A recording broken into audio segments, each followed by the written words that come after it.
Exactly. Oh, yeah.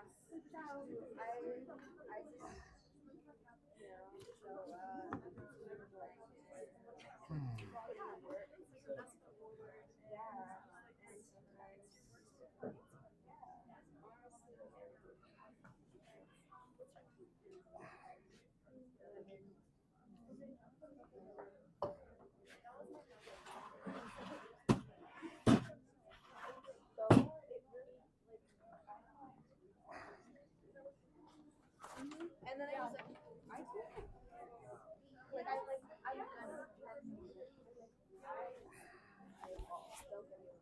but I'm scared. I am scared. I'm scared of the nervous. I'm scared, exactly. And there were like sessions like where you have to go up and like plan on like what if I say the wrong thing? Oh yeah. And they're showing me today.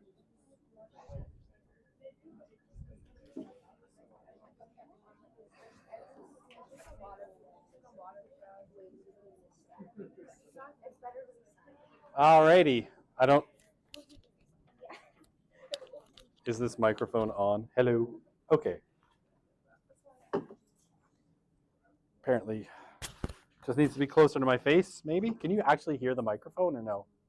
Okay. Perfect. I have a pretty big voice anyway, though I will lose my voice if I shout too much. Alrighty. Welcome everybody. Welcome back. It's like the first day back from Christmas holidays, which did not feel long enough. This class is a weird shape. I feel like either I'm not going to talk to anyone over here, or I'm going to constantly ignore everyone over here, and I'm not sure which it'll be. I will try not to do either, but I feel like I have to be over here because this is where my computer is, and I like to doodle on my slides. So, all right. So hopefully you're in the right place for Sociology of Youth, right? So it's 377. Hopefully I'm in the right place. I know I am because I know Ayla's in the class. Okay, I'll explain this in a sec, but I'll introduce myself first. So I am the instructor for the course, which you probably know already. My name is Jeff Broussard. I am an associate teaching professor in the Department of Sociology, and I've been in the department in one way, shape, or form, either as a PhD student or now as a professor since like 2010, which, you know, some of you were in elementary school, so that's kind of sad for me. So yeah, I'm the instructor for the course, and this is now by far the longest job I've ever had because I started teaching this class in 2015, and it's like my 15th time through, and it's going so well that they're making it a winter, like they're having a session next year in fall and winter because so many people apparently want to take it. So good for me. In terms of what you call me, Jeff is fine. If you want to call me Professor Broussard or Dr. Broussard, that's fine too, but I'm not too hung up on it. Okay, I guess other things you should know about me. I don't have set office hours because for one, I'm teaching 4 classes this semester because Christmas Eve, sad tale, one of the SOC 100 instructors decided that they were going to tell the department that they were not teaching the class. And so I got a very panicked phone call from the chair of the department being like, would you teach SOC 100? We promise we'll give you a course release in some later semester. And I was like, but that's a lot. And they're like, we know. So I'm teaching 4 courses. So I don't have any set office hours. Plus, you know, whatever. If I set office hours, it never works for everyone anyway. So all my office hours are by appointment, and I'm happy to do in-person meetings over in my fabulous office where the wall goes 3/4 of the way up to the ceiling. It's great. In the Center for Criminological Research, which is on the first floor of Torrey.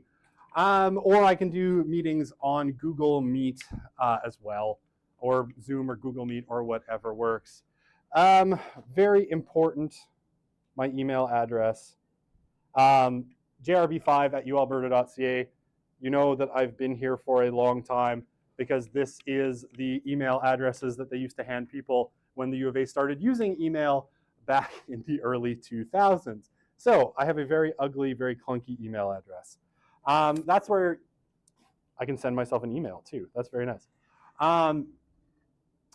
So any email, you know, send me emails there. I also have another one, which is jrbrassard@ualberta.ca. but they go to the same inbox. So sometimes people go into Gmail and they type in my name and they're not sure which one, so they send me an email to both. They both go to the same inbox, so please don't send me 2 emails. I get like 100 emails a day, and it's overwhelming. All right, here's my baseline rule for email. 1, you must include the course number, or I will not answer your email. Did I mention I'm teaching 4 courses, and one of them is SOC 100, where I'm going to get a lot of emails from people like, what's on the exam? Who am I? Why am I in university? I don't know the answer to any of those questions. So, the course number is very important. The other important one is I'm super bad with email, unfortunately. It's not because I'm a bad person or because I'm ignoring you. It's because I have too many emails. So if I don't answer your email in 48 hours, please forward me your email, and then I will answer it for sure, and I'll feel very guilty, and I'll probably apologize. Last semester, I cleaned out my email box, which had over 10,000 emails in it, and I went back to like 2015 trying to find one that hadn't been answered so I could like reply to it and be like, apologies for the delay. But I never did find one. So yeah, 48 hours, and then please forward it to me. I apologize. I'm really bad with emails, and it's a volume thing. Okay, that's who I am. All right, I'm gonna go back 2 slides. So what is this? If you've taken classes with me before, and a lot of people have, I use this kind of for Q&A in the class. It's a pretty big class, and like I said, I'm probably, because my screen is over here, I'm probably gonna like not see this whole third of the class at some point. So for bigger classes, I use this for Q&A, and basically you either go to the slido.com and enter this number, or scan that QR code, and it opens up like kind of a Q&A, right? And basically you can post questions on there, and every couple of slides, one of these appears, and it'll have, if someone posts a question, it'll have kind of the people's questions, and I can kind of go through them in turn. This becomes especially important for people who might choose to, participate in the class via the live stream. So I live stream all of my classes on my YouTube channel. I don't monetize it. I get Google ad revenue. Not enough people are subscribed to my YouTube channel. Plus, I wouldn't do that because it's for work. But I do stream all of them, and the recordings stay up on my YouTube channel. And if you look at the course Canvas page, you'll see that there's a link there that says Recorded Lectures Playlist. So if you miss a class, right, you get horribly sick, God forbid something terrible happens, you get into a car accident, you can't make it, someone gets sick or passes away or whatever, all the lectures are going to be on a playlist on YouTube, so you can catch up. And if one day you're sick but you still want to participate in class, you can go to not that playlist because the live stream won't be there, but the YouTube channel that's attached to it, and I'll be live streaming during the class, and you can still ask questions via this tool, right? You just scan in and you can do it from anywhere. So fun times. All right. Any live person questions so far? All right, so this is, it's a really straightforward class. Because we're so big, right, there's no essays, no weekly discussion assignments or anything like that. Basically, we have 3 exams. And I will apologize in advance. I love doodling on my slides with this pen. The university cursed you all by giving me a laptop when I got hired with a pen. And I'm like, ooh, doodling. So I draw all over my slides, and I'm sure it gets annoying at some point. Midterms are set, right, February 3rd, March 5th, and the final is to be determined, but I'll let you know as soon as it's there. They're each worth about 1/3. They're more or less non-cumulative, though some concepts might carry through. All right, but I'll be really, really clear with you beforehand, because usually I do right before the midterms and the final, I do a little bit of exam prep with you, and I sort of walk you through how to do, how to answer a potential question that you might get. So if it sounds a little vague, trust me, it'll make perfect sense, and I don't think I've ever been accused of like asking unfair questions. Well, maybe once, but generally speaking, people find my questions to be pretty fair, and I've prepped you for that, sometimes too much. So, all right. And yeah, they're non-cumulative, and each of them is made up of 5 short answer questions. Okay, really key. All of the exams are going to be written on Canvas, right? So if you just finished SOC of Religion with me, right, 376, you'll be really familiar with this. Basically, I set them up so that you have 24 hours where you can access, oops, my spelling's super good, 24 hours where you can access the exam. And once you get in there, I'll give you somewhere, probably about 60 minutes to complete, right? So you can start it anytime between, midnight, so 12 a.m. and 11:50. Well, basically, you have to be done at 11:59 p.m. So on the days of the exams, there's no class. I'll probably come stand around and walk in this classroom, realize that nobody came to talk to me, and then leave. But sometimes people like to write in this room if they're already on campus. I'll be here in case people have questions. Generally speaking, not that many people show up. But you have basically the whole day on those days to write the exam. Once you start, you have 60 minutes to complete. So really straightforward. And again, they're all going to be, or the 2 midterms are 5 short answer, and I think the final exam is 6 short answer questions, and you'll get more time for the final exam. The final exam is, generally speaking, about 90 minutes. Okay. For the final. All right. Any questions at all? Nothing? Okay. Quiet bunch. You'll warm up, probably. Okay, so what's the kind of general thesis of the course? Obviously, we're going to be talking about youth. So it's a very specific kind of sociology class, right? Sort of what's often called like a life course class. So we're fitting in, youth in part of the life course, right? I think the department also has classes on family, on aging, and on death and dying. So we cover a bunch of different parts of, how people go through life. And this one just happens to be looking at youth. And so we're going to dip a little bit into childhood and then talk for the most part about, what we would call the teenage years and emerging adulthood. So roughly, the bulk of our focus for the class is on young people about 12 to 29 years old. We'll look at how this concept's constructed. So we're going to go back and we're going to kind of try and figure out some of the history of youth. And then kind of work our way through that, and then look at some kind of case studies of different things that are going on. Look at some of the kind of contemporary research on a lot of different topics. Okay, so first part of the course. Now these may shift around. I kind of have them roughly divided into what in my ideal world would be, the topics on midterm 1, right? But probably almost always education ends up getting bumped to midterm 2 because I'm never as efficient as I'd like to be because I talk too much, but it's kind of part of the job, so I think it's okay. I hit the Copilot button by accident, and now all hell will break loose, and Copilot has been released. Okay, sorry. So we'll talk about history of youth and childhood probably first, and then we're going to talk about what I call the cultural world of generation. So we're taking this from a scholar named Jean Twenge, and we're going to look at what youth was like for generations, starting with kind of the silence.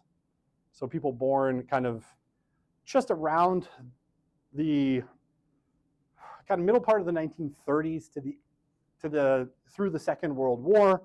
Then the baby boomers, Gen X, millennials, the best generation. That's me. And then the worst generation of all, Gen Z, right? Well, we haven't seen them yet, very much. No, I'm kidding. 2 of my kids are Gen Z, so Gen Z, which I somehow made look like a swastika. I don't know what happened there. That's bad. I'm going to fix that. Oh, sometimes writing on screen doesn't work out so good. All right, I'm going to fix it. I don't think Gen Z is Gen swastika. We're going to just go with there, Gen Z. It still looks bad. Okay. So we're going to kind of trace out what these different generations are like, what some of the big features were when they were growing up and how that's gone on to shape them into adulthood as well. We're going to talk about families and socialization, but principally, I fell down a rabbit hole over the Christmas holidays of reading a bunch of stuff about family formation and marriage, and changing relationship patterns, especially for Gen Z. So it's going to be a lot of that in families and socialization, with a little bit about some of the ways families shape young people, and then ending off with education before the midterm, if I get things done efficiently, which I won't. Second part of the course, we'll talk about work, wherein I will impart to you my words of wisdom and trauma dump on you about the jobs I had coming out of university before I went and did my PhD. It's super fun. You get to learn about my time at Enterprise Rent-A-Car. Weird fact, I almost up until last year, I still had nightmares about working at Enterprise Rent-A-Car. And then just over the Christmas break, my nightmares have been replaced by nightmares about showing up to a class that I'm not prepared to teach. So, I'm working my way through my traumas, apparently in my dreams. Religion, we'll talk a little bit about religion and spirituality. And if you've taken either SOC of religion or SOC of youth and religion, which is at St. Joe's College, I apologize because all of this is going to seem very boring, because we all have talked about it. And then we'll talk about sexuality and intimacy. We're going to talk about the fun topics of hookup culture, porn, and internet dating, or dating apps, and how they're ruining everything. And it should be great. But it's really fun. There's some really cool research about it. Yeah, it'll be great. I'll tell you some fun stories about times where people wandered into a lecture where I have the word porn up in large letters on the screen, and someone just wanders in and is kind of staring and then decides to leave. Okay, and in the last part of the course, we might talk a little bit about crime. I'm debating taking it out because I'm bored with it. And there's a really good class with Brian Hogeveen that talks about youth crime in society. But if I do it, it'll be really quick. And then into our last kind of part of the course, which is sort of my favorite and is mostly new, we're going to talk about this question, which I, again, just read a book about during the summer. Like, is there a crisis of men and boys, right? What the hell's going on? Why are people watching Andrew Tate and taking Andrew Tate seriously? I want to know, so you're going to get to follow me along on that journey. And then we're going to talk about youth and health, but mostly, this is focused on mental health because there's some really interesting research on Gen Z and mental health. So we'll dig into that. And then something I've broadly kind of called youth and technology, wherein we're going to look at some research from Jean Twenge and Jonathan Haidt about mostly social media and phones and what they're doing to all y'all. And we'll kind of go from there. And it's a really fun kind of way to end the course. And it's very contemporary.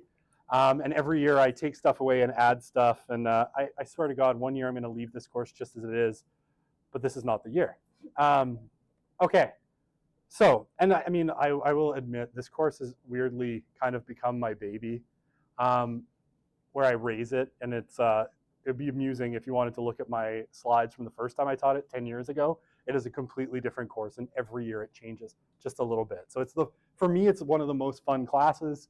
At times it feels a little chaotic because I'm always adding stuff to it. And there's so much material I want to add this year. I had to kind of hold myself back because I would have been redesigning almost the entire class. On that note, one thing, I think I took it out because there is no textbook, but I'll just make a quick note. There is no textbook for this class. So there's a bunch of readings that are in on the syllabus. I will be posting absolutely all of them on eClass. Please don't tell, or Canvas, please don't tell anyone because I'm going to violate copyright in ways that would probably get me in trouble if anyone cared. But I'll give you links to it all. It might come from someone's OneDrive, mine. But I fundamentally just hate making people buy textbooks. So I've got some readings. The readings I tend to think of as supplemental, right? A lot of my lectures are kind of based around them, but they're there for your interest and to clear up, any confusion you have and to give you more kind of depth. Everything that's on the exams will be taught in class, right? So I'm not one of those instructors that's like, but did you see the tiny gray box on page 422 of the textbook? I based 6 of the questions on that. But we never talked about that. Yes, weren't you paying attention to the tiny gray box? I always hated that, and I always know like SOC 100 students are super traumatized because they get like the sociology at the movies. Someone like writes a question like, what sociological concept is elucidated by episode 7 of The Crown? And people are just like, but it was on page 942 of the textbook, so you should have known. So I don't do that, and everything you need to know for the exams is going to be covered in class. So I think it's really straightforward. I don't know if anyone has any questions. No questions. Questions? Yes. It's a great question. The exams are open book, right? So there's no proctoring software. There's no anything. It's just my mind pitted against ChatGPT. And I'm winning, by the way. Because if you've taken SOC of Religion, you'll know that I wrote questions of such tremendous vagueness as to make ChatGPT go or spit out just the worst answers. So yeah, it's open book. I will warn you. I have subscribed to a few premium level chatbots where I test my questions against them to make sure that the questions cannot be answered. And there's a lot of using a concept from the course kind of questions. And ChatGPT is like, I don't know what was in the course. So in religion, it's hilarious. I can always tell because it's like some like obscure theory that it picked out, I don't know from where. It must have like mined the deep depths of Wikipedia to find this particular theory. And I'm like, yeah, it's been a while since I read that one. Pretty sure you didn't. Anyway, and no one ever comes to fight me on those grades. So weird. Yeah, it's open book. And I will again say, the way I phrase the questions is designed as a battle between me and AI. It's one of my hobbies to fight, Mark Zuckerberg and Satya Nadella and Elon Musk in my own tiny and insignificant ways to make their investments in AI less useful. Okay, any other questions? No, I'm not ready to leave yet. Stay, I can't stay. All right. Yeah, please.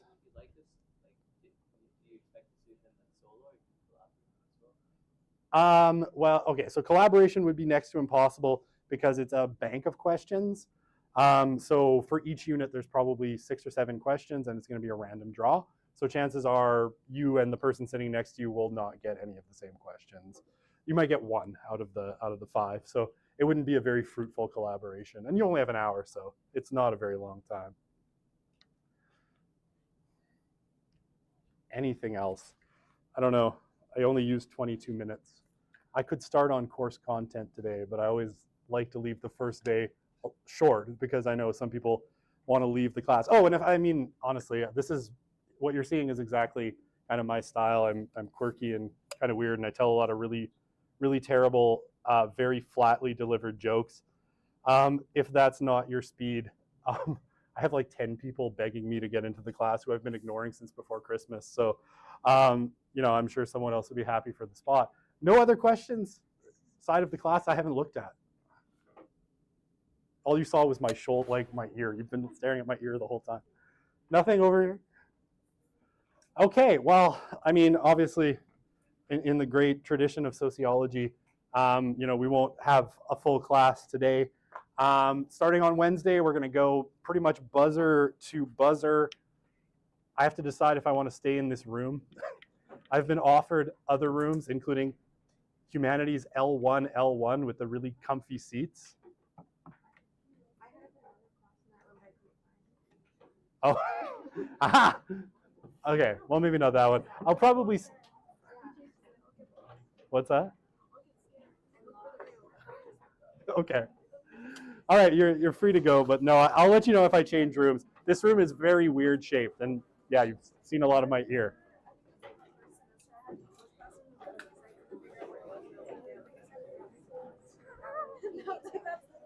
That usually happens in the Tory building. Because it's like, Tori, lecture basement. Where the frickle frackle is that? Usually I just do a lot of asking around and Googling around. There's also so many entrances to Fortnite. Oh yeah. And it's like 3 stories. Like questions. Of course. I just said like that a bunch of people are waiting to